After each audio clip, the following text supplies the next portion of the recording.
Hello and welcome. What I would like to talk about this week is an item in the news that probably caught a lot of people's attention. Um, Definitely sad and tragic event, and that is two mass killings in Serbia. One in a school, in a secondary school, committed by one of the pupils at the school, and another one in a village that seems to have been a person randomly shooting, possibly for political reasons. These two events together produced 17 fatalities so far.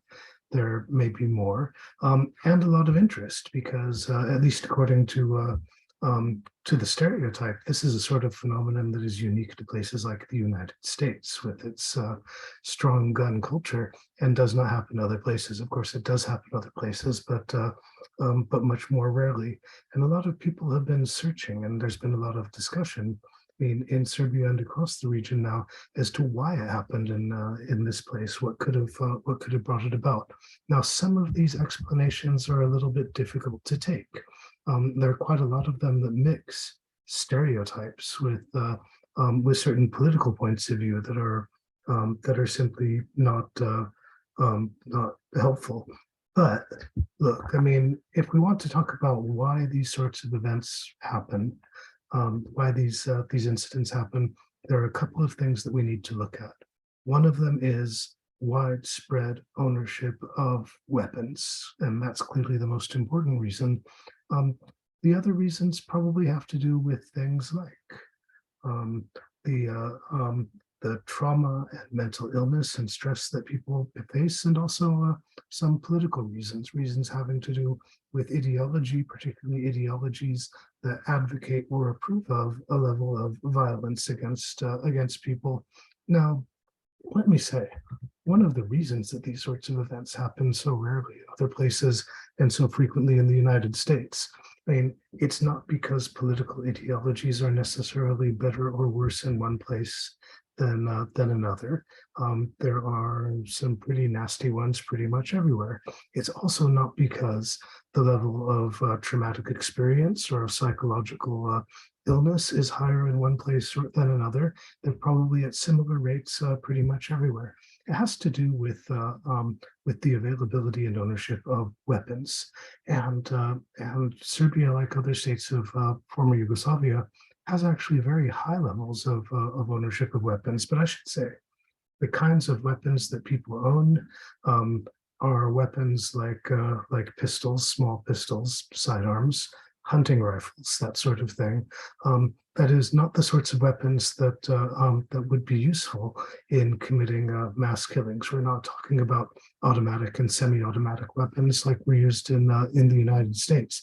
Now, it was semi-automatic weapons used in the school in Belgrade, and what needs to be clarified here: these weapons are illegal.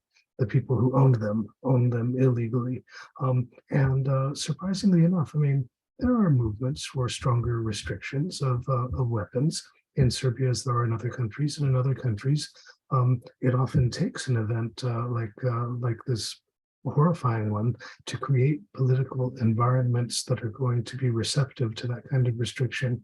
And that's where the president of Serbia, Aleksandar Vučić, came in. And he gave an address and he said he would be presenting a plan to enforce existing restrictions on weapons, especially on illegal weapons, to tighten it up with the goal of reducing ownership of these types of weapons by 90%. How likely is this plan to succeed, and how good a plan is it?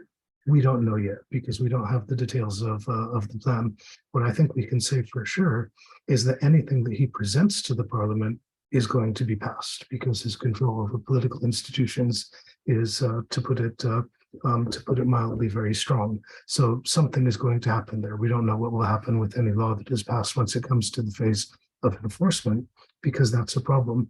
But then here we need to raise the question: how is it that Serbia is able to come forward with a proposal and enact restrictions when the place where this sort of mass killing happens most frequently, the United States, is not able to? I mean, one thing that we have to look at is that the level of control that one person and one party associated with that person has over all elements of political decision making is pretty close to absolute. So this allows a lot of flexibility. If the president decides that this is going to be done, chances are that it's going to be done. And this also happens in an environment in which there are opposition parties, but they have very little influence. To the degree that there is space for discussion in media and public opinion, it is restricted. It would not be much of an overstatement to say there isn't a whole lot of space for political contention and debate, and that allows things to happen quickly. But this again is also the case in other environments. It's the case when a party has very strong control in more democratic systems as well.